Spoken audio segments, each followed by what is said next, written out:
How about that, you poor thing? I've eliminated the smell of poverty for you, so you should be grateful." With those words, champagne splashed my face with force. This occurred when I went to greet my fiancé's family. Far from being concerned about me, Jan, my fiancé, started laughing loudly as if to mock me. I quickly realized that my carefully styled hair and the clothes I was wearing had all been for naught. In the end, all I felt was emptiness. "I will therefore terminate our contract with your company." What? Upon hearing my statement, Kelly, Jan's mother, who splashed the champagne on me, and Jan himself both expressed their shock with astonishment. Before these two, who couldn't even understand what was happening, Jan's father, President Coleman, suddenly appeared. "Mr. Coleman, you had mentioned before that you plan to retire soon and hand over your duties to your son. In such circumstances, it's reasonable to reconsider how much my company can trust a future business leader. There might have been an intention to maintain our relationship through your son marrying me, but unfortunately it has backfired."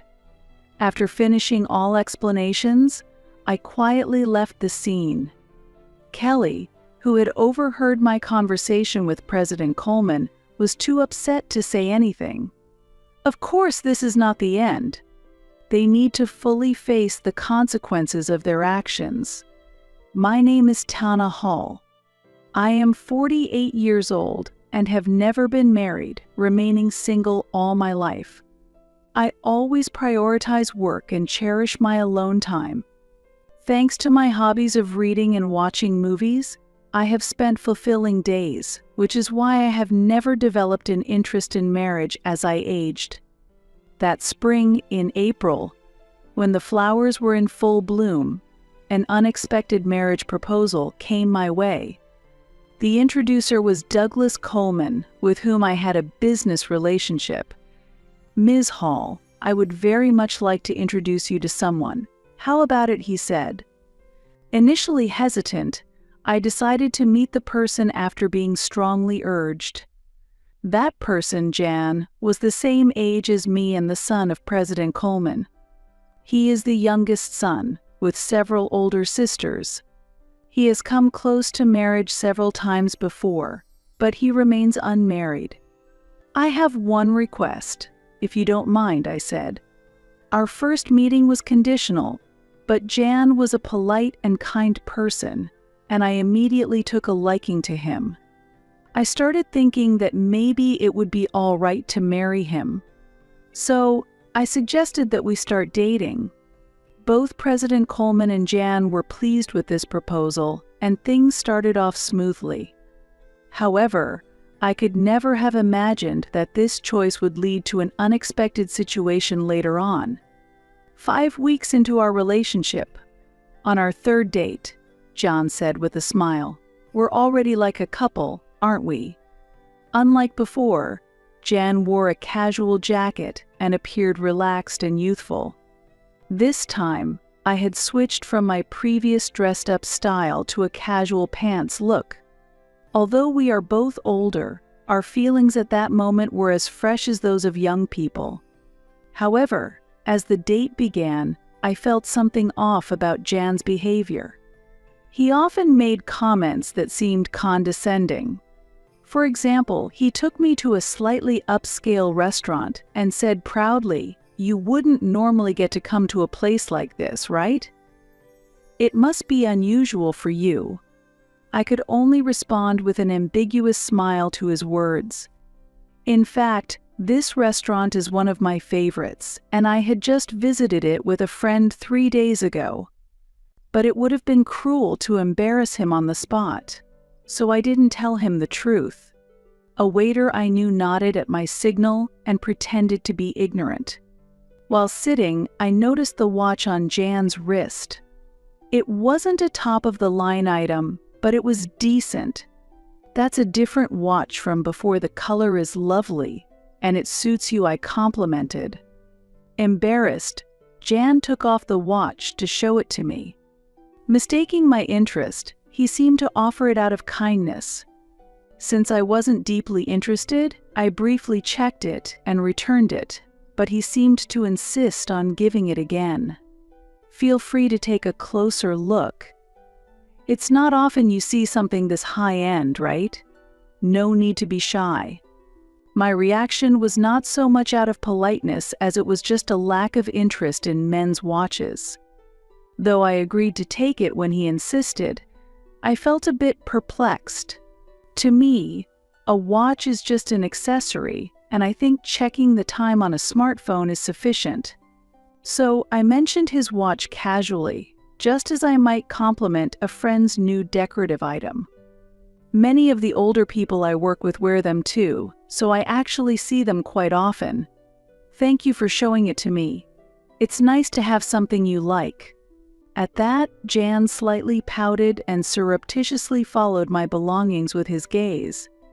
What caught his interest was a bag that I am particularly fond of. This bag was specially made for me at a favorite workshop, reflecting the craftsman's skill and my taste, and is very practical. It's a bit pricey, but it seemed cheap to Jan. I was wondering, don't you have a proper bag? Instead, I think you should have something more prestigious. The bag was custom made at an Italian bag store and naturally doesn't have a brand logo. In fact, the Craftsman's Workshop logo is branded on the bottom of the bag. However, I prefer simple designs above all, so I asked to hide it.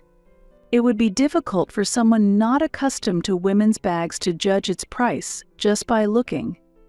But I can't help but be puzzled by his consistently superior tone. Sometimes I dismiss it, accepting that he's a sheltered son who doesn't know the world, but the feeling of discomfort doesn't easily go away. At one point, I thought about reconsidering marriage, but since we've only met 3 times, it seemed too hasty to decide on a separation. So, I decided to wait and see how things would unfold. Since then, we have continued dating. Jan does show some immaturity at times, but he is essentially an honest person. He no longer exhibits the unnatural behavior he showed before. No one is perfect from the start. If you have patience and gradually find harmony, love will eventually grow, said an older female celebrity on a show I watched for distraction. I found some truth in those words. The following week, we went to a famous hotel buffet for our 5th date. Strangely, Jan piled 3 or 4 servings of food onto his plate. "Are you sure it's okay to take so much? It would be a waste if you can't finish it," I lightly commented, to which he suddenly burst into laughter. Wondering what was so funny, he said, "A waste? Tana, are you still talking like someone poor? It's okay to take this much, it doesn't matter if I throw it away if I can't eat it all." I made a sour face. It seemed he completely failed to understand that wasting food not only incurs costs but also discomforts other customers. The issue isn't just about money, it's about resources and the environment. Aren't you aware of the concept of food waste? It's also inconsiderate to other customers, and eating disorderly isn't good. My voice carried more sternness than usual.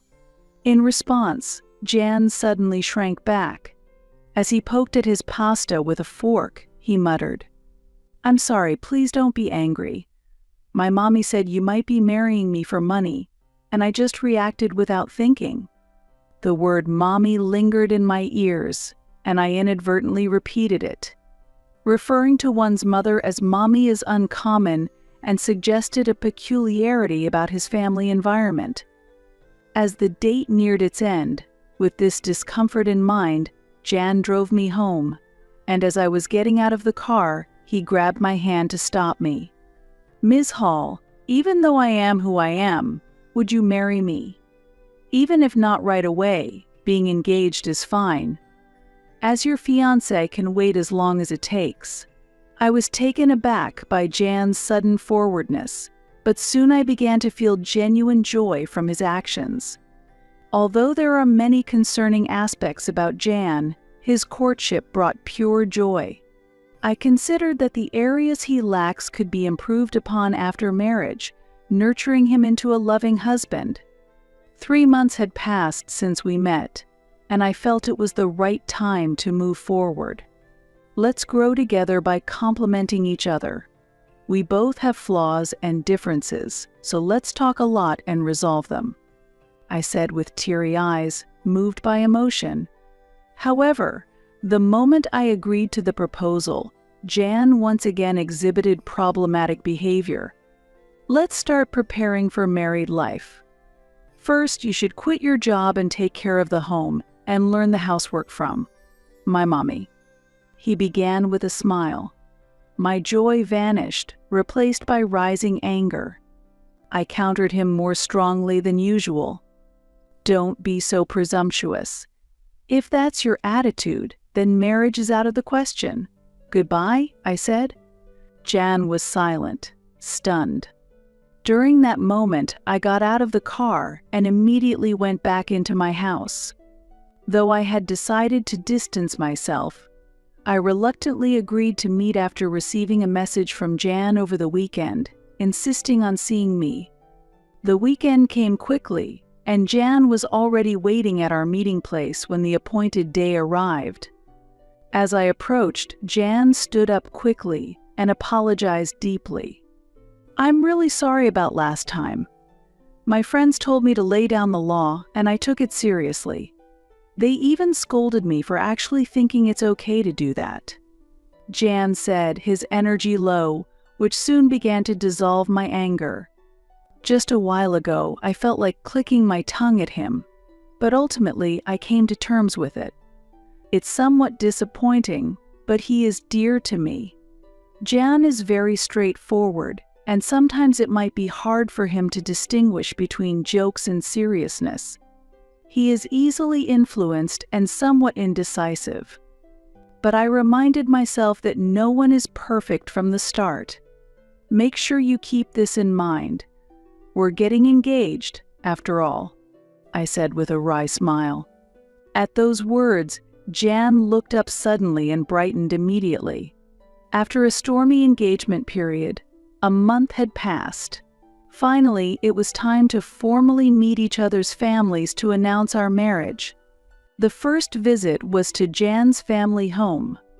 Although I have had a long association with President Coleman, it was strictly professional, and this was my first time visiting his home, which was nerve-wracking. Jan was as gentle and lovely as usual, but he seemed a bit off since the morning of the visit. I thought he might be nervous, but apparently that wasn't the case. About my mom? He started, and I braced myself, thinking of the potential issues between a daughter-in-law and mother-in-law. However, I believed in his mother, known to be a hard-working woman and the kind-hearted wife of President Coleman. I hoped that if I spoke sincerely she would understand, but I was mistaken. Yikes.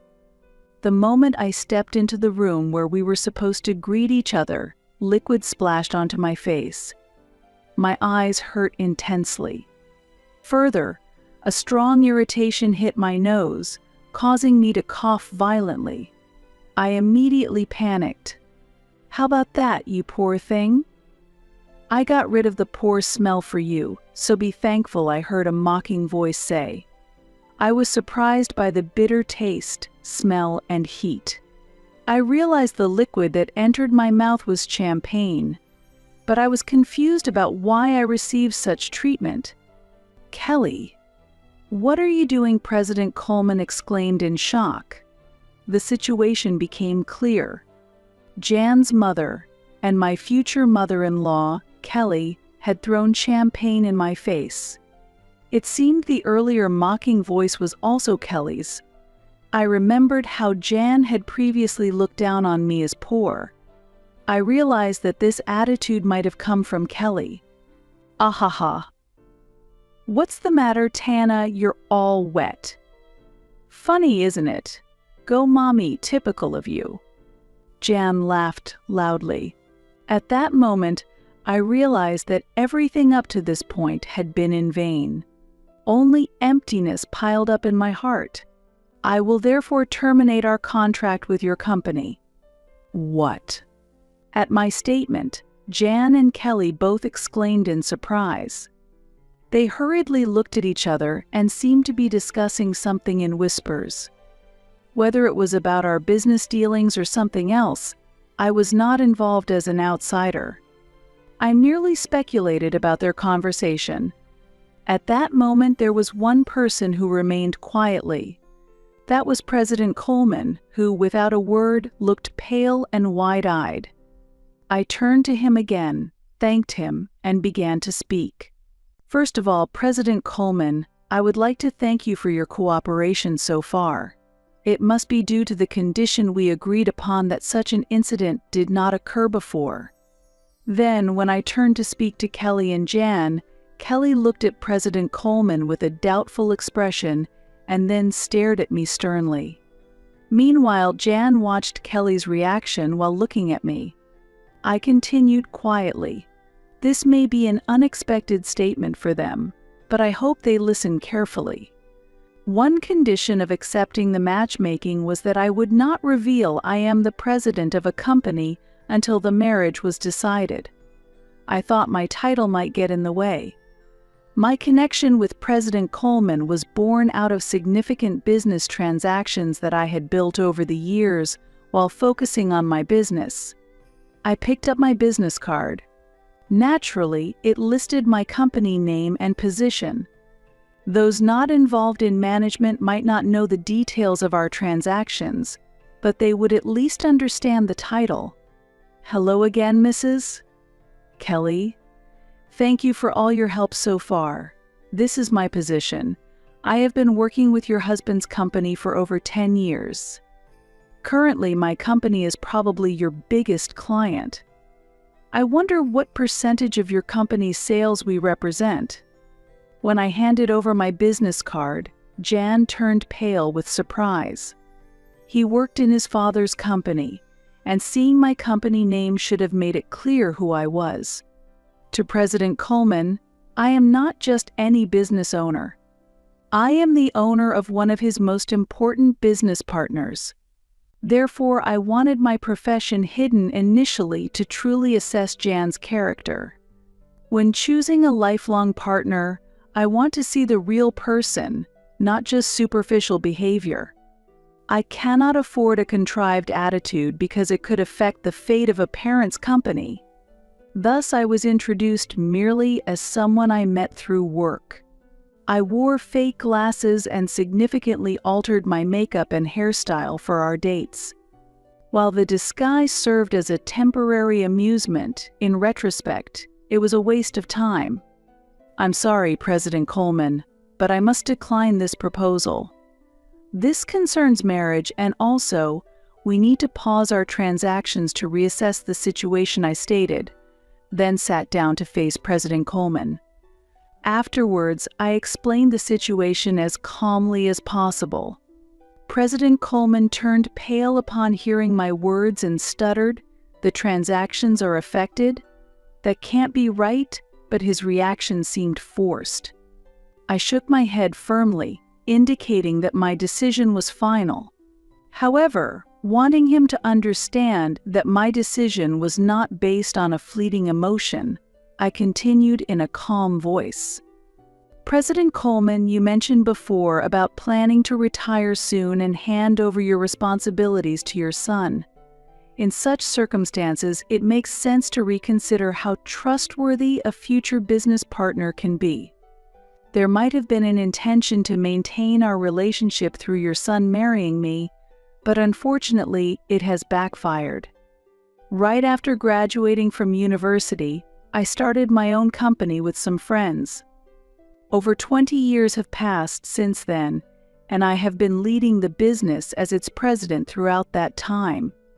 As I've mentioned several times, I have built a relationship with President Coleman's company over more than a decade. My company, managed from a female perspective, has been recognized for its unique approach and has been growing significantly recently. As a result, our transactions with President Coleman's company have also increased. However, recently there has been internal discussion about whether to switch to new business partners. Amidst this situation, the sudden proposal of an arranged marriage came up. Considering the timing, President Coleman might have sensed some movement from our company. This was not particularly kept secret. After finding out who I am, Kelly and Jan were clearly disturbed. I decided to explain the situation further to them. In fact, we were reviewing whether to continue our transactions with your company. I heard that your company is currently facing some management difficulties. Are you aware of that? As contracts with other partners are ending, this information is crucial. What does that mean? Kelly asked, shocked, while frantically shaking President Coleman's arm. Beside her, President Coleman wiped his sweat in a flustered manner, looking anxious. It seems that the company's issues have not been discussed within the family. Jan's glances between me and President Coleman caught my attention. Despite being an insider, Jan appeared not to understand the current state of his own company. While considering this puzzling situation, I continued the conversation. In light of this, President Coleman strongly suggested for me to meet up with you, Jan, leading us to this point. Perhaps you considered this marriage proposal with the stability of your company in mind. It seems you wish to maintain our business relationship at all costs. Kelly was visibly shaken, her hands trembling and her lips quivering. As I explained, President Coleman's company is indeed struggling with management issues. Kelly may have looked down on me earlier, but her company is facing far more significant problems. Once praised for quality and speed, President Coleman's products have been technologically overtaken by competitors, no longer offering anything special. Moreover, the development and manufacturing processes are inefficient, cost reduction has not progressed, and the product prices have become expensive. Additionally, the company imposes unacceptable levels of pressure on employees under modern labor standards, shortening delivery times and further deteriorating the corporate reputation. Adopting products from a low-rated company can cause a domino effect, dragging down the reputation of business partners. Even a company with a long history faces challenges with outdated structures and a high turnover rate among young employees. As a result, President Coleman's company's market share has gradually decreased, and its performance continues to decline. Under such circumstances, it was natural for us to explore transactions with other stable companies. How dare you threaten to cut off business based on personal feelings? What a despicable act. Are you blackmailing us? This is the worst. Don't think such behavior is acceptable, Kelly exclaimed in outrage. Despite her actions being the cause, I was surprised by her accusatory behavior. The lack of an initial apology speaks volumes about her character. Before I could point this out, President Coleman shouted vehemently, "Silence. This is all your fault." I swallowed what I was about to say. Indeed, it is likely that President Coleman, not I, is the most damaged party here. The unexpected fallout from his wife's inappropriate behavior would have been unforeseen for him, who had hoped for stability. All of this stems from President Coleman's actions to faithfully adhere to our agreement, but in reality, keeping it a secret from Jan alone would have been sufficient. He should have informed his wife beforehand. As a result, I am relieved that I didn't have to welcome such a problematic person as my mother-in-law. The sight of Jan was pitiful. He was pale and trembling, tightly gripping Kelly's hand. It is sad to see a 48-year-old man still needing his mother's hand. Seeing his state, I couldn't help but give him a cold look. "It's impossible that you," carrying such a cheap-looking bag, could be a president. Moreover, you complained about food waste and acted like you were poor. You are lying, even about being my father's business partner. How disgraceful." Jan vehemently accused me. "He might be trying to blame me, but he is mistaken. I am not interested in branded goods and prefer to use high-quality domestic leather products. Also, my criticism of wasting a large amount of ordered food was not because I am poor, but simply because it is inappropriate behavior. There can be no calculated acting in this. Regarding this bag, it is custom-made from a workshop I frequent. Anyone knowledgeable would recognize its quality immediately, but it seems none of you are interested in the quality of leather. This bag is priced higher than commercial brands," I explained, and suddenly Kelly stared at my shoes and bag with astonishment. Then she quickly averted her gaze, embarrassed. "Clearly, it's a matter of those who know, understand," I continued. "Furthermore, ordering a large amount of food and not being able to finish it is not only wasteful but also disrespectful to the restaurant. It is unreasonable and inappropriate behavior. Moreover, the fact that I am your father's business partner is true. What would it mean if the presidents of the companies doing business with each other did not know one another?" Jan seemed dissatisfied and unconvinced by this discussion. President Coleman frowned at his son's behavior. When we confirmed that we knew each other, Jan looked down without a word. His clinging to Kelly appeared extremely childish and out of place for his age. Faced with his immaturity, I couldn't help feeling how disappointed I was. "If your company abandons us, we will be on the brink of bankruptcy. Please forgive us." President Coleman began to apologize profusely. This clear statement from him seemed to finally make Kelly realize the situation. Realizing the gravity of his actions, Jan turned pale and began to tremble. "Mommy," he said with tears in his eyes, clinging to Kelly in his distress. However, Kelly was unable to respond in any way. Witnessing this scene, I breathed a deep sigh of relief from the bottom of my heart. I deeply regretted ever considering sharing my life with such a person. Thinking that because he was honest, I could correct him and make things better, now seems like a naive thought in retrospect. "I'm so sorry. I'm so sorry." President Coleman repeated his apologies over and over without actually proposing how to address the situation or how to make them reflect.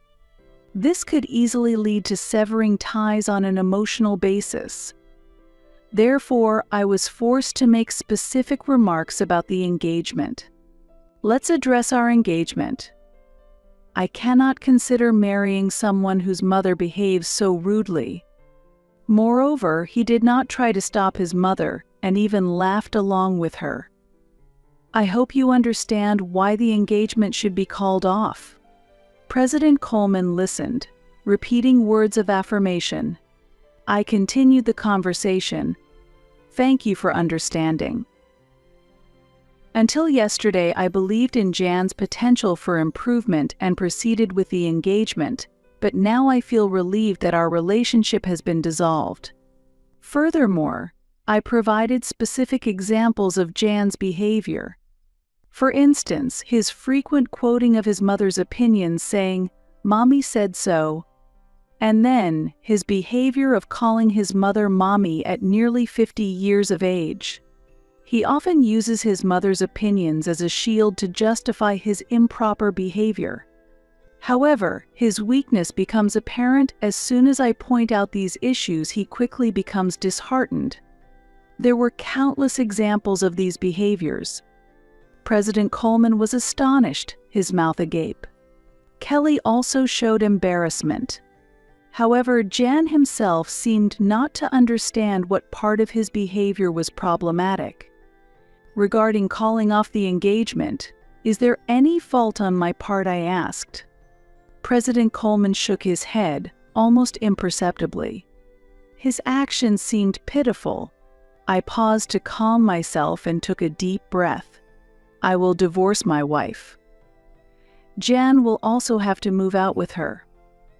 The company's operations will be taken over by competent staff, so please do not abandon us. Help us.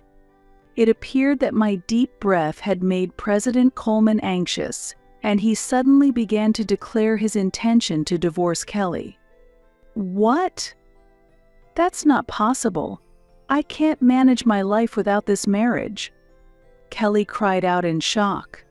After that, Jan and Kelly both raised their voices at President Coleman. Why didn't you tell us beforehand? I am innocent. Why am I being kicked out? The problem is only with Mommy. I am not involved. Their simultaneous protests stirred up the room. Becoming fed up with everything, I finally let out a real sigh. Well, as you wish. Thank you for your time. I will take my leave now, I said to President Coleman alone and quickly left. I needed to go home and take my high-quality clothes to the dry cleaners right away. Otherwise, the champagne stains would set and render them unwearable. Jan stopped his protest and wept, seemingly accepting the situation.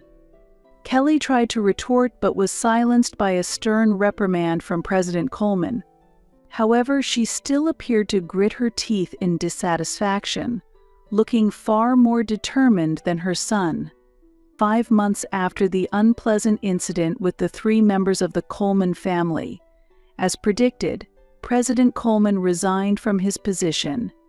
It was not just a retirement, but a resignation taking responsibility for the deteriorating performance of the company. The main reason for the decline in performance was the termination of the contract with our company. A former subordinate who took over as the new president conducted a comprehensive review of the operations. Breaking away from family management was well received, and external evaluations improved. He was proactive in developing new products, and the results were beginning to show. At this rate, resuming the interrupted transactions might be imminent. Furthermore, President Coleman and Kelly officially divorced. Jan moved out with Kelly as anticipated and started a new life together, but rumors persist of daily conflicts between them. The once close relationship between mother and son might have been based primarily on financial comfort. After being expelled from his father's company, Jan quickly fell into unemployment. Unable to bear Jan's financial dependence, Kelly left him in President Coleman's care and disappeared herself. I heard she now lives alone in an old, low-rent apartment, mourning her fate. Kelly once boasted of her lavish lifestyle, but it seems her behavior actually pushed many people away. Now, she has neither helpers nor friends and has become a lonely figure. About a year after President Coleman's retirement, I had a chance encounter with the former president. When I visited his former company, I unexpectedly ran into him. I am very sorry for the great inconvenience I caused before former President Coleman said. He had generously transferred half of his property to Kelly. However, the main reasons for her financial troubles were Jan's demands and Kelly's continued extravagant spending. Unfortunately, this is nothing but personal responsibility, and sympathy is hard to come by. Former President Coleman initially planned to keep Jan at a distance. However, he was shocked to learn that his nearly 50-year-old son did not even know how to boil water, and eventually, they ended up living together. He seems to be firmly educating Jan, including making various decisions within the household, as Jan had completely depended on Kelly. I feel that I have not properly looked after my son and wife until now. This is the misfortune I created for myself. Although it's late, I am deeply reflecting. I think I also did some wrong things to Kelly. Fortunately, the company did not go bankrupt, and I am relieved. said the retired President Coleman. Now staying at home, he is seriously engaging with Jan for the first time. Jan, facing unprecedented challenges with household chores and part-time jobs despite his age, seems to frequently cry. I can only hope that he becomes a decent person. However, I myself do not wish to have any more dealings with him ever again. 3 years have passed since then, and my company is doing very well. My performance has improved compared to before, and the stock price has also risen. Regarding my personal situation, I am no longer considering marriage. I had already informed my parents when I got engaged, and I explained everything thoroughly when the engagement was dissolved. When I shared the details, they supported my decision to stay single rather than approving my involvement with such a person. As a result, my parents have become even stronger supporters of my dedication to my work. I work actively every day and have taken up new hobbies to lead a more fulfilling life. Although I previously preferred indoor activities, I decided to take up exercising at the gym. Recently, I can visibly see muscles starting to form. My subordinates look at me with admiration, which is quite a ticklish feeling. I always believe that happiness is something you grab for yourself. I seek happiness that I create on my own, not just the happiness that comes from being with someone else. If I were to fall in love again in life, I would prefer it to be towards the end of my life. At life's end, I feel that one can afford to throw everything away for love. However, that's not a concern for now. Currently, my days are fulfilling, and I am happy. My life has just begun, and I continue to strive towards a bright future.